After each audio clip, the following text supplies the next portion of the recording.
All right, I did a video earlier today right out of the bath, and I'm going to do it in hopefully a little bit more detail explaining. I'll try and explain the best how, as of yesterday going to bed, I was completely detached from everything in this planet except for my dog. It's like literally my life has been hanging by a thread. Not me, like I'm not like I'm dying, but like Cari, the person who was here, who got through everything she came to this planet to do. She checked every box she set up. She had like this list of all these things she had to get through. Check, check, checked, and literally down to learning the last lesson with her ex-husband. It's like she like check, and then she realized every box was checked. People don't do this. She came here with a huge to-do list, got through it all, and now she's like, okay, now what? Because she doesn't have anything else she has to do. And so she felt, she knew she was dissolving, she was disappearing, because she has a dog, and not one human being on this planet has supported her and been beside her. She has friends, don't get me wrong. She's got people that she's accumulated through this journey who have become her life, her lifeline, her family. But the people that she was with, that was called her family, her earth family, she has a sister who has had the same hell of a life that she has, and her sister's on an amazing path.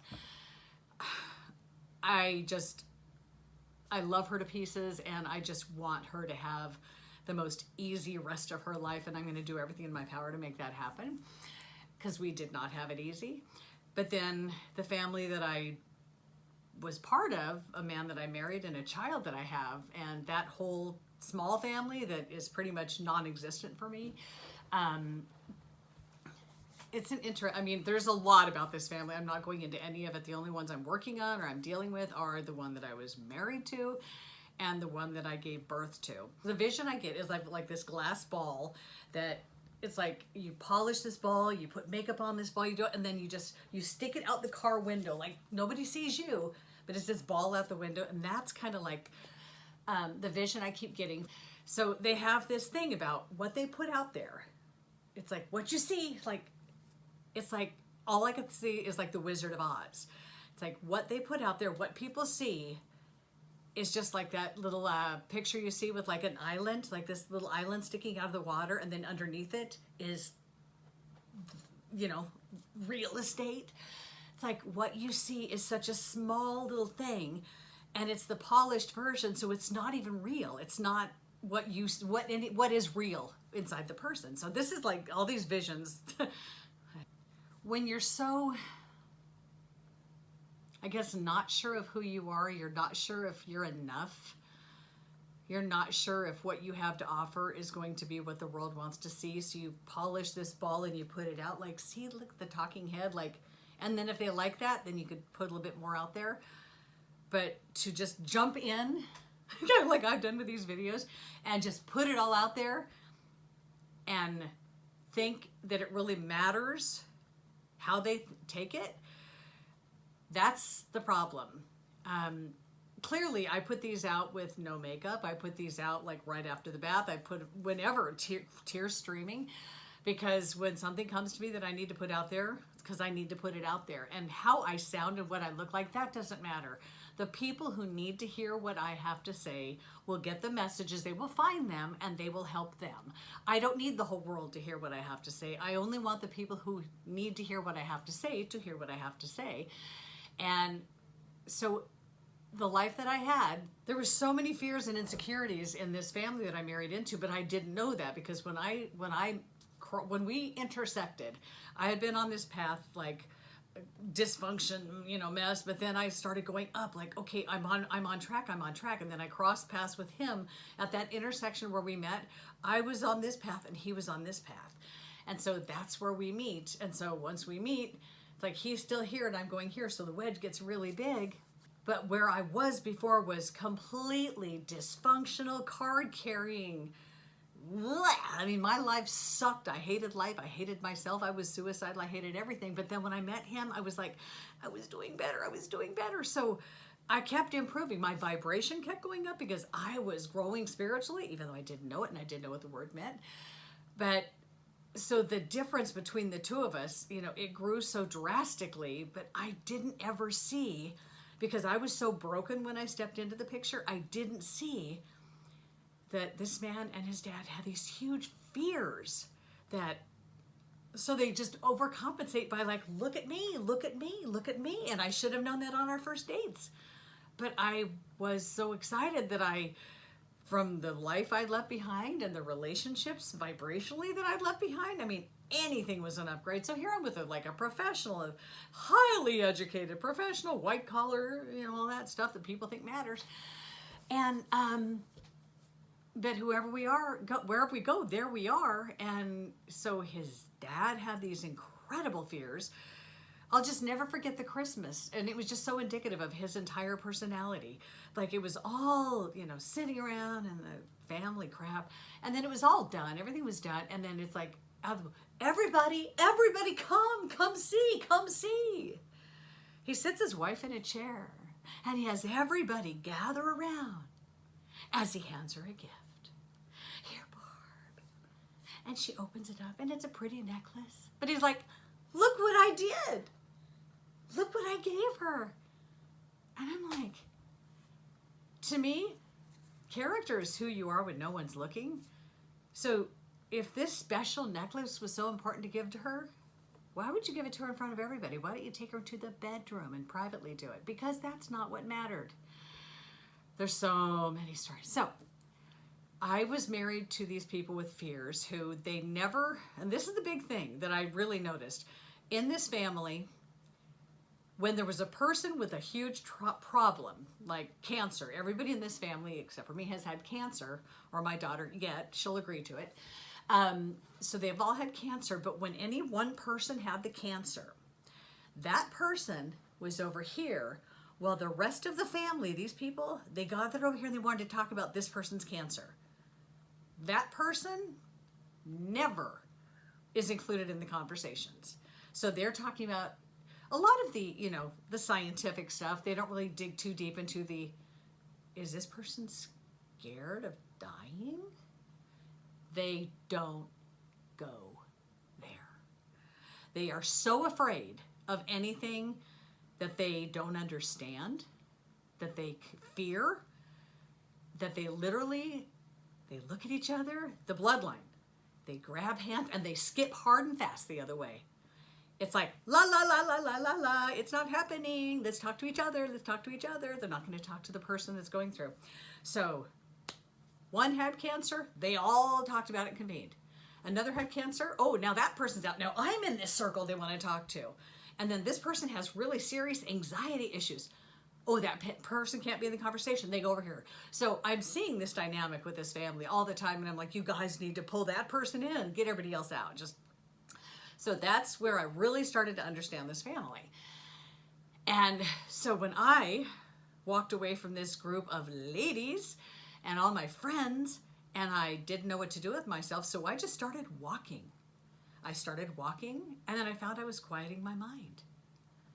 And then as I quieted my mind, I'm like, this feels real. I started feeling good. And so I started walking far.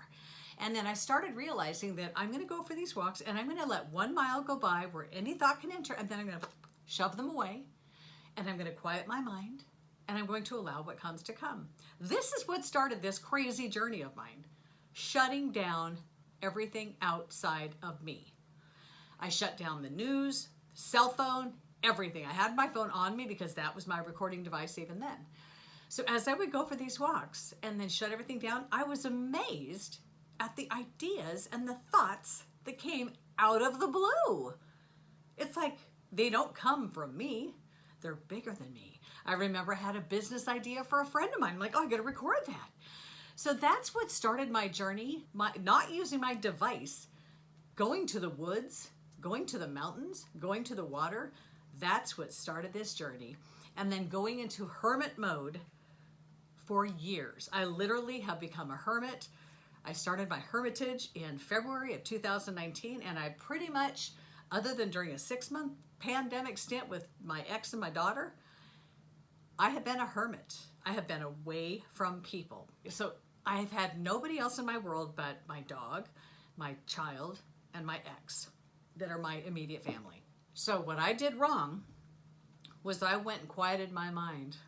And as I was quieting my mind, my husband at the time was really amping up his phone usage. We, for a long time, were trying to keep our daughter minimal use. You know, you're not like everybody else. You're our child. This crash test dummy generation for cell phones was a lot of fun. So fun that one time I took it away from her and she bit me. But that's when I realized I no longer had support. This is when I realized my husband at the time was now on his phone as much as she was, and they actually fought about who used it more. So I knew, I was like, I don't stand a chance here. So I kind of said, you know what I said. So anyway, now they're both completely addicted to their phones. He has two. So these are my people. And I am now getting quiet. And I'm seeing this world through a whole new lens. And I'm feeling different. And my family sees me as like, what's happening to her? Something's happening to me. I'm getting weird. You know what was really cool today? My ex, I don't have phone banking. I have a new bank in Oregon. And I got a check. And I was so happy to drive to the bank and see the teller and make a deposit.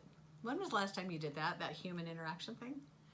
Because we don't have to. Anyway, I digress. So as I got quiet, they just saw me as getting weirder and weirder. And it was just me getting in touch with myself. Just finding out that, oh, wait, all this stuff going on in the world around me, it doesn't matter, it's not important. So it was during this time when I started getting weird that to my husband and my daughter, I must have been this big black tumor. Because they couldn't come near me. When I would talk to my ex, he would actually, okay, I'll try and call him, he was my husband at the time. He would actually sit across the table from me and I would start spewing stuff and he would be like, yeah, I mean, you could tell. It was just like, woo, like, wah, wah, wah, wah. I was always Charlie Brown's mom. That's what I refer to all the time. He couldn't understand me often, but I just had to have a place to go with it. And he, at the end, we'd have conversation and it turned out okay, but I had a place. I had a place to talk. And by this time, my daughter is graduating and gone. And so she, you know, this journey for me has been 6 years since the fall of 2016. And now we're pushing, 7 years for this fall. And he would be there, kind of, but I required that. I needed that because I had no one else.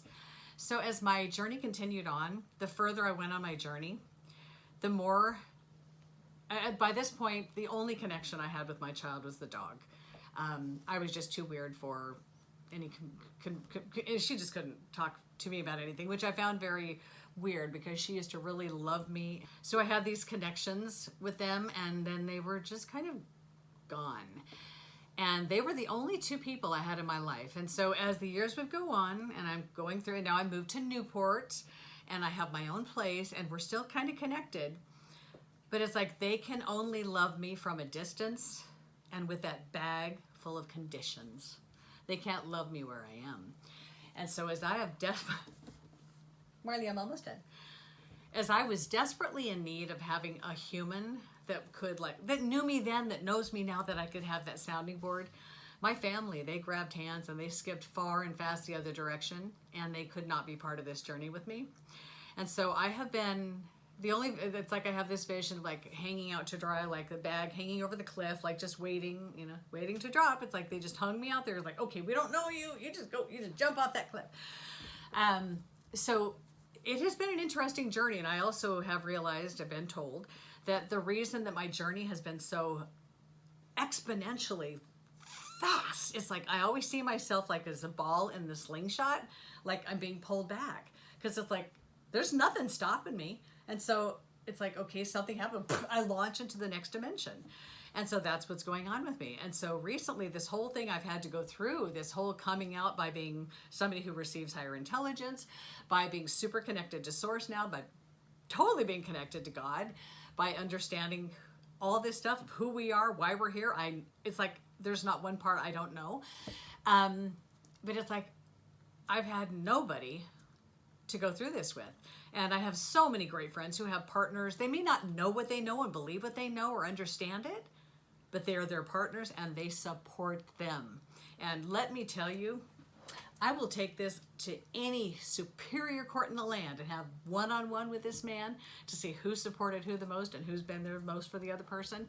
Because it's just like hands down. It's like, he's never had my back. You know, all this stuff you see later, he doesn't know how to love from his heart. And that's what I realized. Like, he doesn't have that ability because he has this surface thing he's trying to be that shiny ball. You know, like, see, what do you mean that doesn't work? It's not enough, it's not enough. And it's just so confusing. But they just let go of me. They both let go of me and they basically threw me away. And so I have been given so much information that I've been piling at them saying, you are losing every possible connection you have left to this human that's on this planet, and giving them so many chances to just take one step. And for my daughter, it would be literally just like picking up the phone and saying, Mom, your journey's freaking me out. What is it? But I'll never get that. So, and he'll never, he can't know. This is every time I talk to him, I'm Charlie Brown's mom. So I've been giving them time and time again, like throwing them lifelines. Like, if you want to stay connected, it's like, if you want your daughter to still have a mother that walks this planet that knows her, you gotta grab on. You gotta do something. If not, it's like I've been throwing them like bone after bone after bone. And it's like been clear to me, like the dog who's 13, it's like the hourglass, the sands of time. It's like when her time runs out, it's like, that is the last thing that has me connected to this planet is a dog. It's like literally I'm hanging by a thread and the dog is the only thing holding on to me. And they're just like, we can't have anything to do with this. And so it has all come so clear. It's like yesterday before I went to bed, it was like the disconnection was so powerful and peaceful. And it's like, I'm alone, but I've been alone. It's like, you know, I've been alone. What is the big deal? What's another 40 years alone? It's like, I was guided to write this like 10-page novel that I sent to them and to some friends that were our family friends. I was guided, like 7 people received this novel that I sent. And it's basically, it's actually, I thought, it's going to be in one of the 2 books. All this dictation will be in these books. But it's like, it's me realizing that they cannot love me where I am. They cannot take a step toward me because I cannot take a step back to be in the vibration where they are. It's like, no, I'm here to save the planet, to help people plant those seeds. I'm here with the light workers. I can't go back. Nobody in the right mind ever goes back. So I have to move forward. I am here for the good of God. I'm here to help people. And so if they want to have me, even a drip of me left in their life, they had to make a move. And they didn't. And so it was very clear. And so as of last night, it's like I was in this very calm space that it's like I'm dissolving. And I would go into my art studio and I would look at it and see all this stuff to paint and things to do. And it's like, yeah, she's not here anymore. Like, leave a message at the tone. She'll get back with you as soon as she can. And it was like, the artist is gone. The woman is gone. Where she is, I don't know. She just doesn't have to be here. And then Cari checked her mail yesterday, and she had a check from the gallery. The woman at the gallery had told her that she sold 3 of her prints. And so she's like, yay, sold some prints. I'm going to get a check this month. And so when I opened the check and I saw, I was shocked. I expected like, $50. It was like they sold tons of my earrings and some of my prints. They sold a piece of furniture that I painted. It was like I had 15 things that sold. And it was like, I was giddy. I cried. I was like, oh my gosh, it's like people bought my stuff. And it dawned on me, all of this stuff that I sold was before I delivered new stuff for the 4th of July weekend. It's just like I haven't even, the new good stuff that I delivered hasn't even been on the shelf yet. So I know I'm going to get more checks. So it was just an exciting moment. But in the bathtub this morning that I was told to take, I started seeing like the furniture that I've started painting that is really beautiful. I just need to like sand the edges and do a little bit more resin work and paint the legs and stuff. It's like, this stuff is going to be worth a fortune. And it just sits there. It doesn't get done because there's been no inspiration, nobody here to do it. And then it hit me that the dog is still here and that my art, I love doing it. And I haven't had any desire to do it in a while. It's like the whole thing with unplugging from my family, who now I'm an orphan. It's like me and a dog, and once the dog's gone, it's like literally I'm an island with no family. I'm Cari of Henderson. I don't want to have a last name ever again. I really don't, but I'm stuck with it because it's my brand right now. But since the family cannot come toward me, I haven't had to do anything. It's like it unplugs naturally because they can't take a step toward me. They can't raise vibrationally. It's just not going to happen in this lifetime. So I don't know what this means. My guess is, because it's like there's no feeling. I have no feeling. There's no like emotion. That I'm just not going to remember them. That it's like it's going to feel like it was 100 years ago. But I don't know. I know I'll know when I know. But for now, I do have a dog, and I'm continually evolving. And I'm right now. I'm still in this transitional stage. It's a huge transition stage right now. I'm going through. I'm going to be making a ton of videos there's just so much I need to share. There's so much I've written just to compile it all. So since I mentioned there were 7 people that this novel went to, in this group of 7,